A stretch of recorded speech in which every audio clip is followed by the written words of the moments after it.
Yeah. No, can they hear us okay? Tools is needed to disassemble the rocket in case he wants to see anything. Yeah. Hey Nick, can you talk a bit so we see how good the audio is? Oh, Okay, no worries. It's fine.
Oh, guys, he's here. Because you're not king. Hey Al. Whence?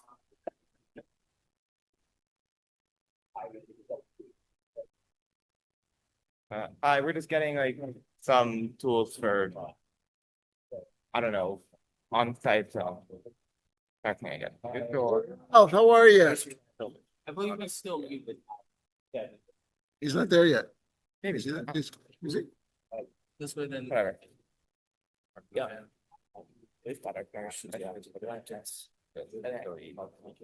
I know. I want to see what we're doing. Unmute. Start video. Oh, There we go. Hey Al. Hi, Al. No, what I was saying How's was, Ken doing? when you were in the background, George, I said that background will not do.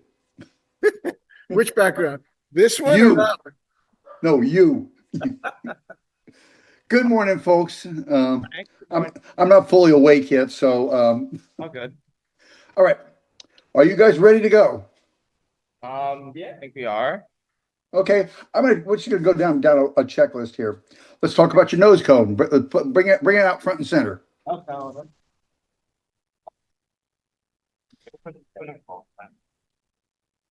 Here's our nose cone plus avionics bay. Okay.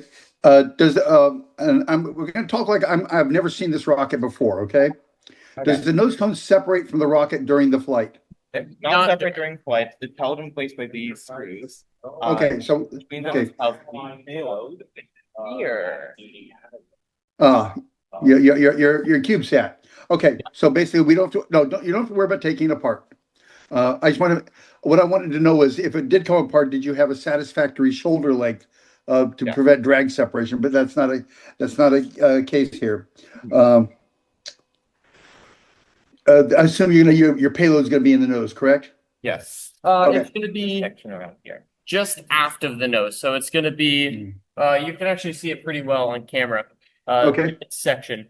Okay. Here's the neck, and then there's a bulkhead epoxied into place, and then the payload gets compressed in. Okay, but the payload is your payload's a dummy, right? Yeah. Okay. Yep. You're not doing anything scientific. You're just flying a rocket. Correct. Yep. Okay, perfect. Okay, the body tube.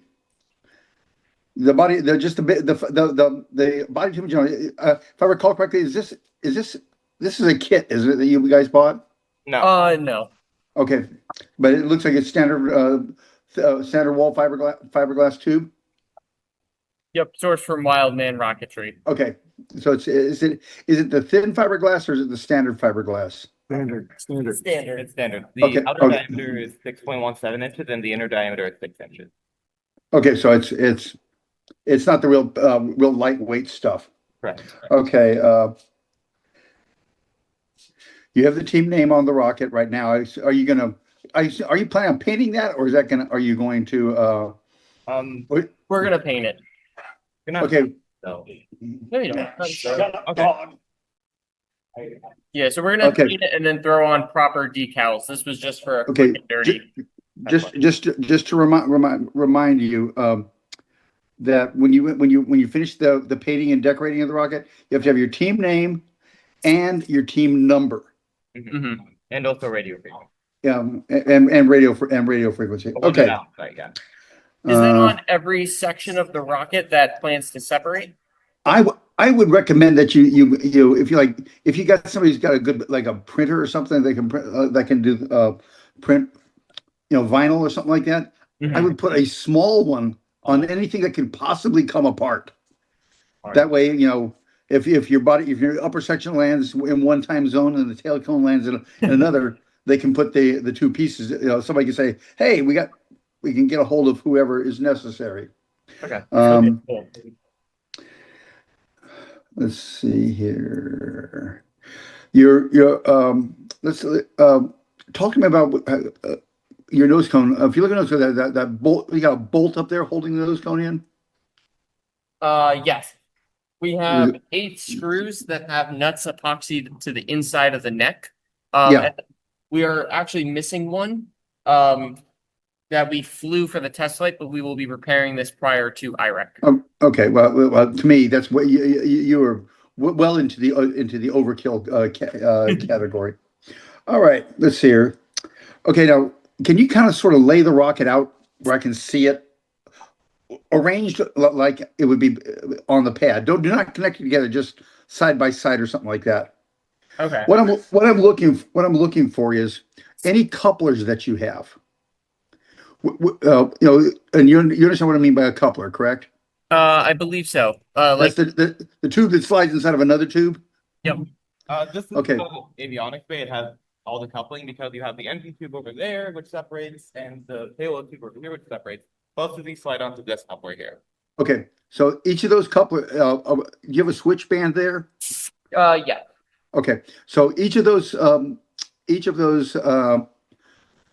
sections on the outside of the switch band, they're at least one body tube in diameter. Correct. One body tube diameter in length. Okay. Yep. Now basically when you prepare for flight, you're going to pack your recovery in the your main recovery, I assume, in the upper section, Yes. and then you're going to slip the coupler in there. Then you're going to shear pin it, correct? Yes. What are you using for shear pins? We're using size 256 shear pins that we got off Wildman's website. Okay. They're the black nylon shear pins. Okay, and how many are you planning on using? We're using 5 for the payload section. Just confirming, yes, and then 4 for the engine side. Okay. Have you done any calculations on the amount of powder necessary to sever those pins? Yes, we have. Our Okay. mentor George looked over those calculations. We did. Okay. We had George verify. Oh, wait a minute. George oversaw this? Yeah. Hey guys, don't take me seriously. I'm going to enjoy every minute of this. Okay. Fair enough. When I leave you today, I've got to go back out into my garage. Someone delivered to me 11 crates of electronics that are the PA system and no documentation of how it all goes together. Oh, good luck. Anybody got some time to kill over the next couple of days? We have finals. You know, Al, no kidding. If you want, I can come down early and get your hand with all that stuff if you want. George, I've got equipment here that I can't even begin to imagine what they did with it. Okay.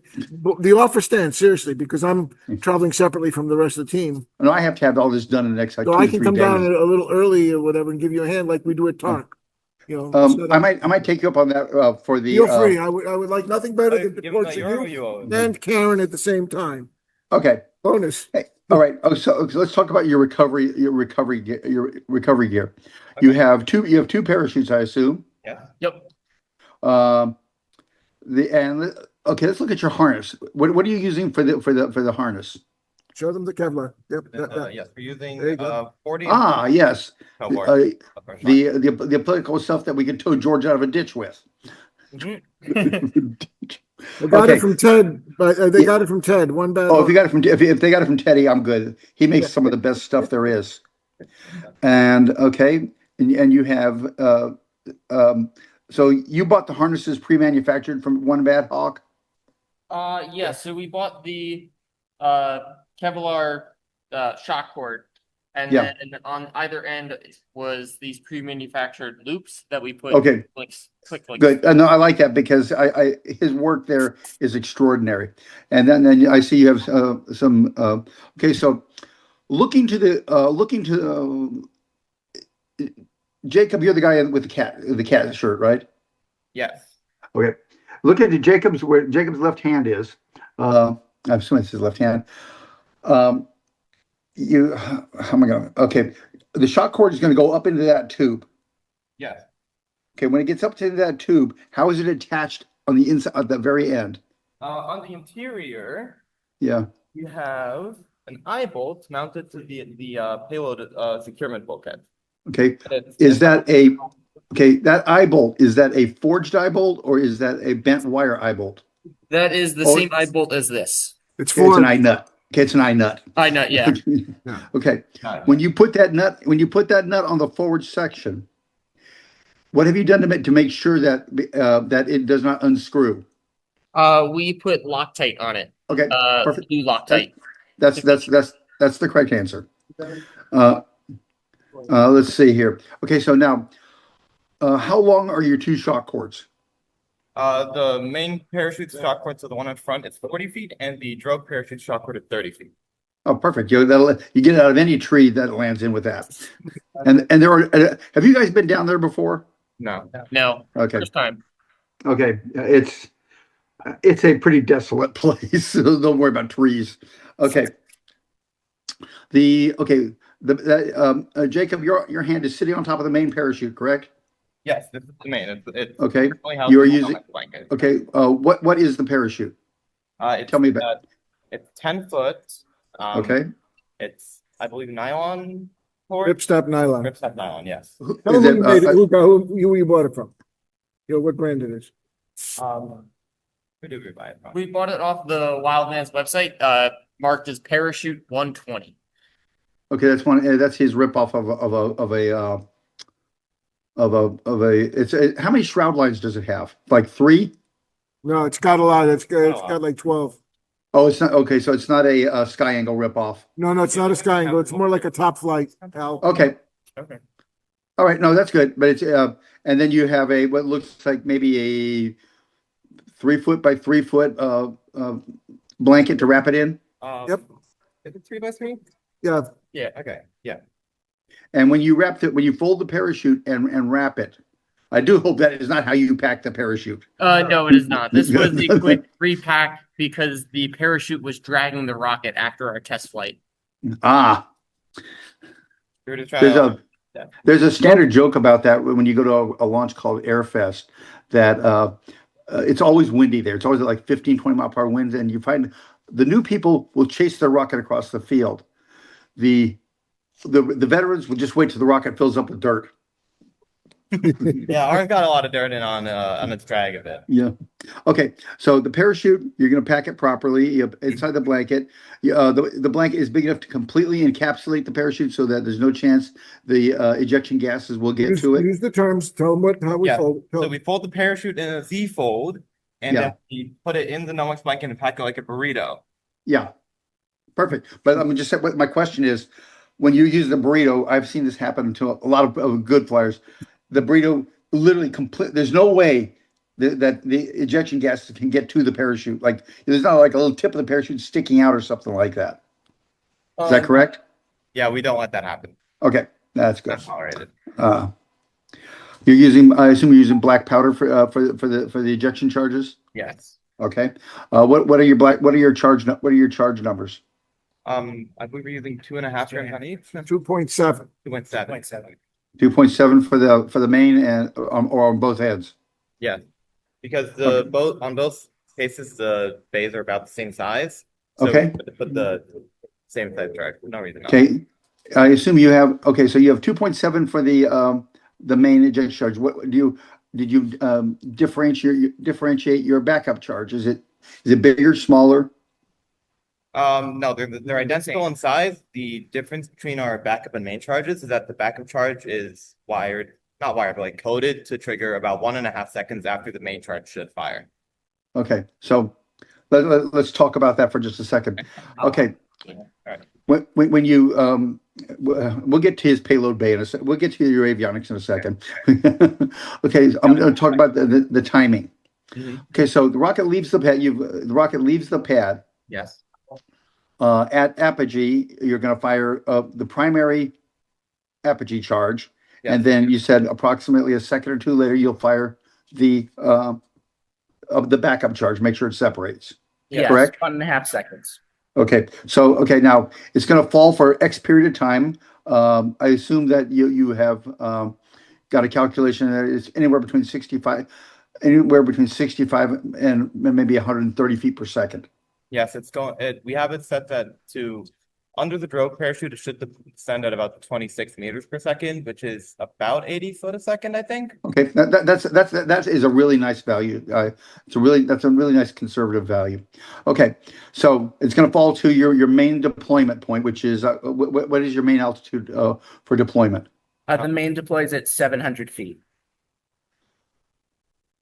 From the Okay. primary computer. Okay, The backup computer will fire the main or the backup main charge at 550 feet. okay, guys, this is just my 2 bits. I would personally edge those up just a little bit. Yeah, Okay. we had them up earlier. And here's my reason. People tend to use smaller, lower altitudes, and I don't know if this is your thinking, in areas where they're worried about drift, where you're worried about it drifting and landing in a tree or landing on somebody else's land or something like that. That is not the case here Okay. under any circumstances. Literally, you've got miles of recovery zone. The reason I say this is you have a nice big parachute. I can't tell you to do this, and and those are perfectly valid numbers. Just thinking in terms of making sure that main has time to unroll itself and inflate. Okay. That is advice only. I am not. You can talk it over with George a little bit. I am utterly okay with what you have. I would just. I don't want to see. I want to see. To me, the perfect event was if you all tied for first place. Okay, so that's, and I don't want to see anybody come in bad. Al, if I may, Yeah. we already had the first flight at Metra, so you know Metra. And so these were the values we picked for Metra. We had talked about having the main deploy at 800 rather than 700, but it was also a very windy day at Metra. So these were the flown values that we had at the field this past Sunday. Yeah, And well, we had like a 20-mile-an-hour wind. So we'll like I- so As we I can said- adjust that. Your advice is perfectly reasonable. and all that. Yeah, as I said, George, I have no trouble with the values you've chosen. I understand why you chose them. Yeah. I'm just saying, in a location where drift is not that big of a deal, why risk it? Yeah. No, I agree 100%. Plus, the ground is harder out there than it is at Metro. We have that nice soft black dirt. And Yeah. I know that out in Texas, it's much harder clay type surface. So, No, George, you're flying on concrete. yeah, that's what I mean. Look, I've been out west before. I know I haven't been at this field, but yeah, I remember the good old days when PML actually had, playa grade parachute upgrades for their rockets because Yeah. I understand that. No problem. Okay. For test flight, we also did a little bit of a low parachute because we wanted to make sure it wasn't going to wind up in a ditch. Oh, yeah, exactly. You don't have that problem anymore. Yeah. But- The worst thing you're going to have is a longer walk. Yeah. No. Okay. All right. Let's see here. I'm going through my checklist. Okay. Let's talk about. Let's whip out your electronics there for me. All right. Okay. You're using. Tell them. We have a featherweight Blue Raven as our primary flight computer, and Okay. an Altus Metrum Telemetrum as the backup. Okay. Perfect. You're not doing. This is basically just a big level 3 project. You're not doing any student R&D SRAD electronics or anything. We do not have any SRAD components. Nothing fancy. Okay, perfect. Are you okay? So you got the one altimeter on one side. I assume the Altus Metrum is also delivering the your tracking. Yes, this is the one that has the telemetry, including GPS tracking. Okay. And those are well-proven devices. Okay, let's talk about your batteries. What batteries are you using? Look around, there are some. The batteries are not currently in here. We are using cylindrical lithium-ion batteries. Perfect. We still have people trying to wiggle lithium poly through them, and people just will not take no for an answer. All right, that looks pretty okay. So basically, you're gonna slip that piece into the coupler, put the other bulkhead on the other end of it, and tighten some screws down. Yes, there are two screws that secure the bulkhead, as well as a nut or a washer and a nut that go on this threaded rod. Okay. And then the assembly is complete on this side. Okay. And then we have the eye nut up there. Okay. And you're bringing your electronic signals out to the terminal block. Yes, they route out here to the terminal block, where the charges can be connected. Okay. And if you notice, we've color coded the wires for primary and backup charges. What that takes all the fun out of it. Rather it be on fun and a little more reliable. We did Yeah. pick ugly colors out, if that helps. Hey, listen. I have cross-wired mains in Drogue before, and it's. Oh, and by the way, I do approve of the T-shirt. Life is indeed good. Oh, thank you. You already called it my shirt. The I irony is, ha- I have I a have teacher a- that says life is crap. We need to wear that together. We need to wear that side by We'll side. plan that for IREC. I will plan that for IRA. No, I'm wearing my official IREC T-shirt today that says, "We do not do this because it is easy. We do this because we thought it would be easy." I like Well, I gotta get me one of those. It is Georgia. It is the engineer's motto. Yes. Okay, so the only things about the terminal strips, and I use them everywhere, but I just want to advise you that what I would suggest is that when you bring the wire out of the payload bay going into the terminal strip and coming out of the terminal strip, find a way of stress relieving them. Okay. The reason I say this is because I don't know what kind of wire that yellow wire is. Is it stranded or is it solid? It's solid. Solid wire does not do well in flexure. Okay, especially if it's the shooter wire on the E matches, and if you have it there and it's subject to vibration, it can and will break at the worst possible time. So you bring your wire up and put like a strain relief loop, put a screw there or something where you can. You don't want that. You do not want that wire to vibrate. Okay. Okay. All right. That's that for the electronics. You can put that down. Okay, let's talk about your motor. Alrighty, so we're going to be motor case we're using. We're going to be using an M2020 with 8.43 kilonewton seconds of impulse. Okay, that looks like a 7600 case. Yeah, Yeah, 76. 7680. Okay, and you're having the motor delivered to the field, or Yes. and I own the motor until I hand it to you. Hmm? I'm your flyer of record, right? Yes. Yes. Okay, so. And George, when are you going to get your level 3 so you can do that? I'm hoping to get it in SL this week, in a couple of weeks. Oh, good. They've Then- upped the requirements. I have to 3 documented L2 flights. So I was going to hope I could do all that this weekend. I already spoke to Dan Michael about it. So we're going to work through that. Hopefully. Good. Well, good luck. Good luck to you. Yep. Okay. Your payload. Okay. So that's good. That's good for the motor. We'll talk a little bit more about the motor. Well, what the hell? Let's go on. Okay. Let's see the tail end of the fin can. Do we want to bring the laptop over to here more and Right. put it on this table? Good idea. Slide it over. Yeah, you've got plenty of. Moving you on over a bit. That's fine. Okay. Shift it a little bit. Show me how the motor's held in place. How is the motor held in place, Nicholas? Oh, the motor is what? Sorry. How's it held in place? Oh, so Okay. So you guys you got a big flange mount aero pack retainer. yes. Okay. And so in here is a motor tube attached to the center rings with also epoxied all together to the fin. So it creates, so everything's all epoxied together, creating like a box construction. And then Yeah. with this Aerotech, Aeropack. Aeropack, engine retainer, mounted to the aft centering ring. Okay. Yeah, looks like my level 3 rocket. All right. You slip the motor in. Okay. one thing you want to do on your packing checklist, this happened last year. Make sure that outer ring, it goes with you. Yep. We had a team show up and they had left the outer ring behind. Oh, no. Another team was nice enough to loan them one, but Al, yeah, I'm loading up my car with duplicates of everything. So for example, when we flew this weekend, we flew it with my hardware. So I have spare aft and forward closures, spare seal disc, because that's the one that's gotten me in the past. yes. And I'm also going to bring my retainer. Okay. George, make sure that the team has like assembly grease and things like that for the motor with them. I actually have 2 tubes.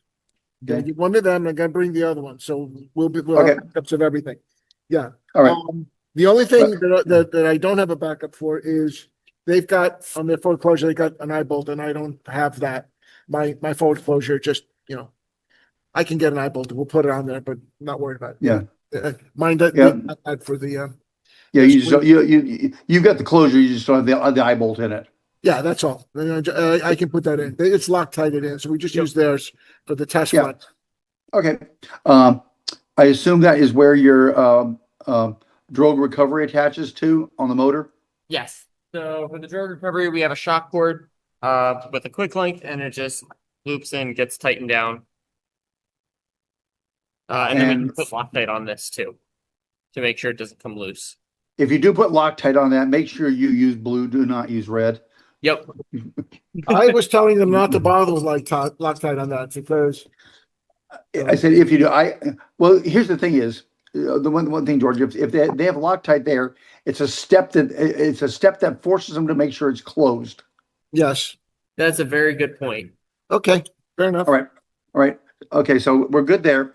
Your payload, as we talked about a few moments ago, you are not deploying anything and you're not measuring anything. So all you have to do is make sure that payload that sled stays in place. Yep. Okay. The fins are assumed they are attached through the wall. You have a hard mount to the motor mount tube. Yeah. So they're through the wall, and then on the inside there's another red motor tube. Yeah. And so they go through the tube. They're filleted to the motor mount tube. They are. Did you use like any reinforcement for it, or is it just simply epoxy? We used West Systems for that epoxy, right? Yeah, each fin has the 6 joints, the 2 outer ones, the inner ones, and the motor tube joints. Okay. So But they're not reinforced with fiberglass tape or anything like that, are they? no, nothing like that. No. Okay. Well, okay. All right. Let's see here. The material of the fins is just what it looks like. By the way, the fins are also attached. The leading edge of the tab and the aft end are attached to the centering. So Okay. pretty solid. All right. Then the fins they look like they're 3/16 fiberglass. This was we ordered the fins from Wildman Rocketry. It was made out of G10 Yeah. or G12 fiberglass. I'm not sure the exact thickness. I think it is a quarter. We modeled it as a quarter. They're big, don't worry, they're big enough. They're big enough. If I can see through all these video, they're more than thick enough. It's a 1/4 inch fiberglass. Yeah. Okay. The centering rings are fiberglass. No, they're wood. They're wood- 1/2 inch grade or 1/2 inch aircraft grade birch plywood. Okay, and do they fit snugly into the tube, or what I'm asking is Yeah. Yeah, they're snug, and there's also 3 of them. So okay, but we my originally made them oversized, and then we sanded them till they slid in snugly. you don't have big gaps around the edges that you filled in with epoxy. That's what I'm getting No. to. Yeah. You can Okay. slide this closer because you'll be able to see it. Okay, looks good to me. All right. All right. Fine, you can flip it around so you can probably look down the tube and see the forward one. The middle one's Yeah. gonna not. And I assume your rail guides are screwed into those centering rings. The rail guides are screwed in through the body tube, Yep. And on the inside, there is a rubber. There we go. There, a little hard to see. There we Yeah. go. They're not Okay. There's a rubber compression. Oh, compression. it's a well nut. Okay. Yep. Yeah. And they are secure and cannot wiggle. Okay. And you're using 1515 rail guides. You are not using tip-to-tip fiberglass. I see. That's not let's see here. Rail buttons. You have what? You have 2 rail buttons. Yeah. Three. No, we have Great. 3. One of them is on the payload. Okay. 2 on the bottom. Okay. 2 on the bottom, 1 on the payload. Yep. So, Okay. okay. Given the wind out there, that's not a bad idea. Yeah, this is really, we really just put this one in here just to be able to support the weight of it like more evenly, because like when we do the rail test, we don't want to have like it only on those 2. Yeah. Rather than having somebody hold the rocket's holding itself up. Yeah. Yeah, Okay. that way then there's no like sagging between the different like not stages but intersection points. Let's see here. Exactly. Okay. Let's see here. Anything else on my checklist? Nope. I think you guys are actually in very good shape here. I'm actually quite pleased at what I see. There will be a $5 bonus if you paint the rocket bright pink. We'll look into it. Hey, I have got a 6-inch Wildman rocket. It's an ultimate Dark Star that is painted, as God is my witness. The color on the can is porn star pink. Oh. It's a diamond flake pink. I paid $162 for a quart of paint. Okay. So so what I want to do is I'm going to go over a few things. In my opinion, you guys are basically ready to go. The last question I had to ask, I'm going to ask the gentleman about the electronics bay. Is there any 3D printed materials in there? Yes, there is. If you want to grab it, the only 3D printed materials at the current moment, and that we will be changing. Is so currently these standoffs are printed out of nylon. Okay. We double checked that the nylon will not melt or soften in the Texas desert heat, so those Yeah, should be okay. structurally sound. And we're also going to be printing screw like we're going to be changing these yellow ones out for 3D printed versions in that same nylon to Okay. cap the screws so that way we can't lose them inside the avionics bay. Okay. And those are your screw those are your screw switches to activate everything. Yes, to arm the electronics. Okay. So once you have what, 2 screws or? Yeah, 2 screw switches. Okay, just make sure, and especially if you end up with me once again at the convention center. What's going to happen at the convention center is you're going to bring your rocket up to the table there, and if most of the people are going to be a jerk like me, they're going to tell you to take the whole damn thing apart. So no, we will do in person what we did here one last time. Okay. Okay, when you show up at the convention center, have a checklist. You want to bring everything on that rocket because you'd be amazed at the number of times that teams will show up. I had a team show up and didn't bring their nose cone with them. Well, how the hell can I safety shit? I mean, and yes, it's a lot of stress, and I give a lot of some of the foreign teams, what the steps they go through are absolutely incredible. The amount of effort they have to put into it. All right, okay. So I'm going to go over a few things that you guys. I want to make sure that you guys know. I want to see people nod their heads. George, why don't you get around in front of the camera so I can see you nod your head too? Okay. Okay. So you need to understand. You need to provide your own food and water for the event. Okay. There is food and water there, but that is for the workers. Yep. You know that you have to have you have to have transportation to and from the place. Yep, we have Do you understand that?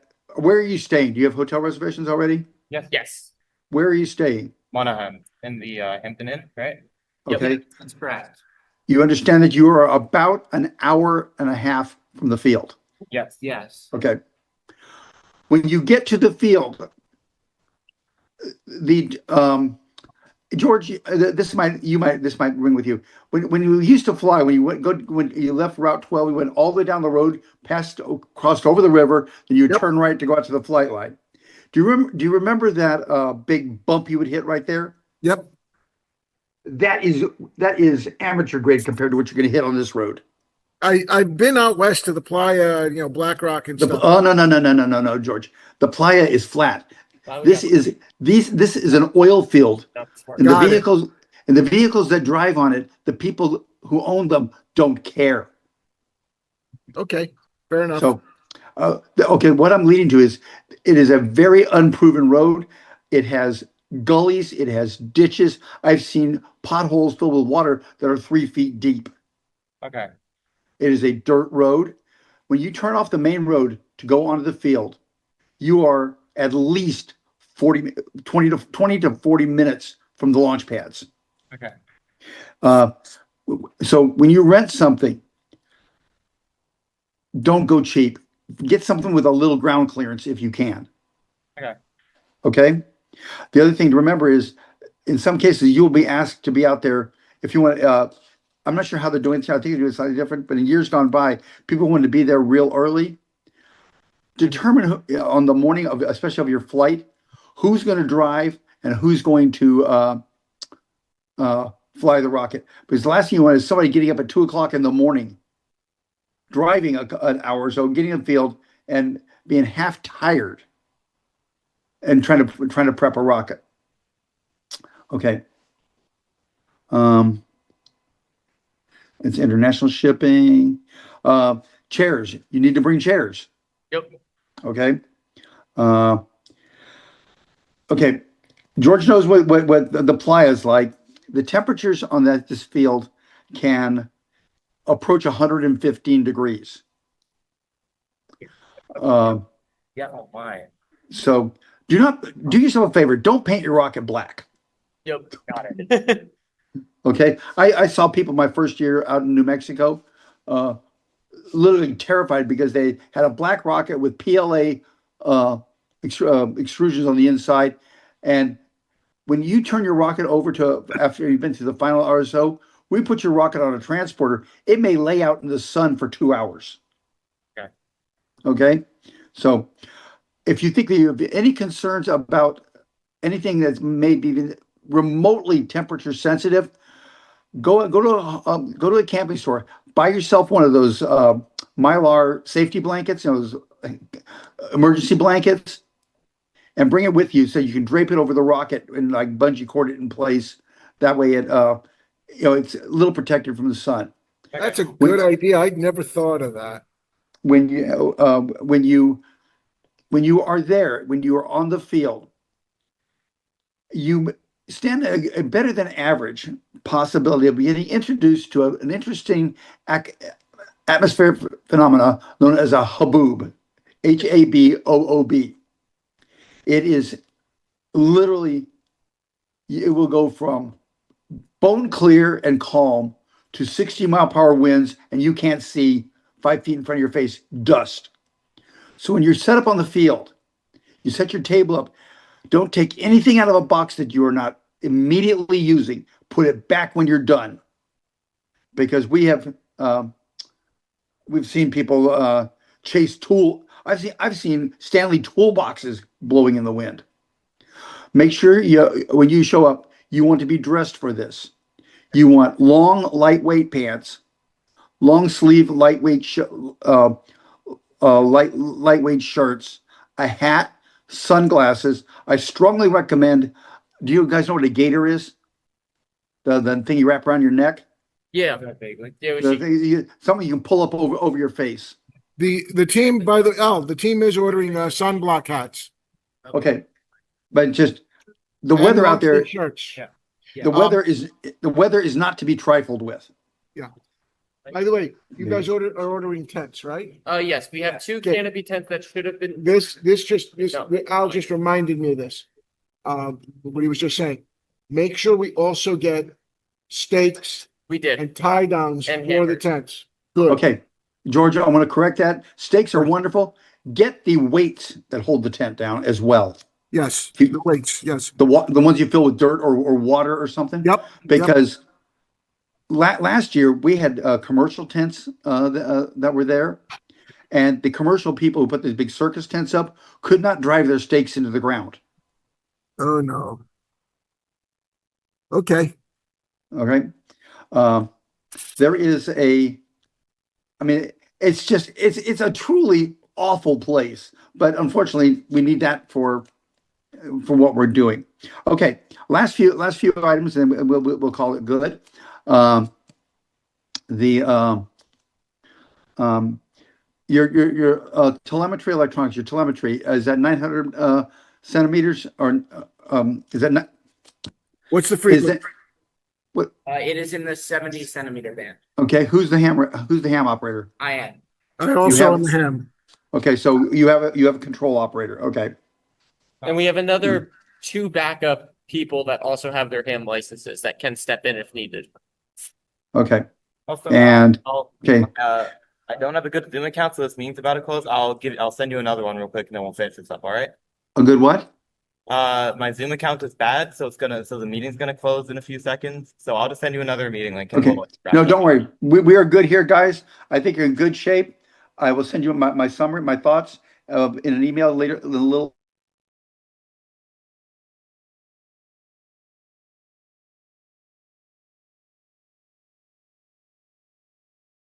Are ready for apogee.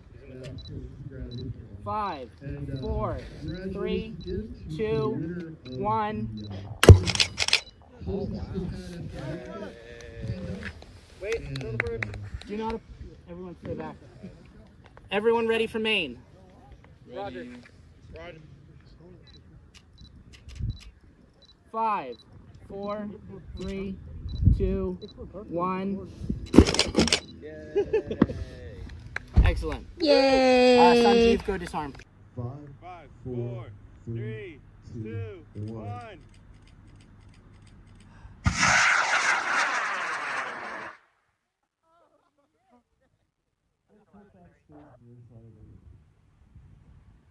I see it.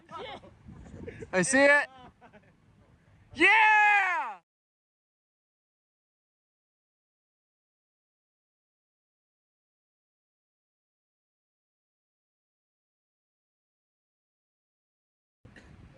Okay, this is a pretty big rocket. It's coming in on the left side of the parking lot. It's gonna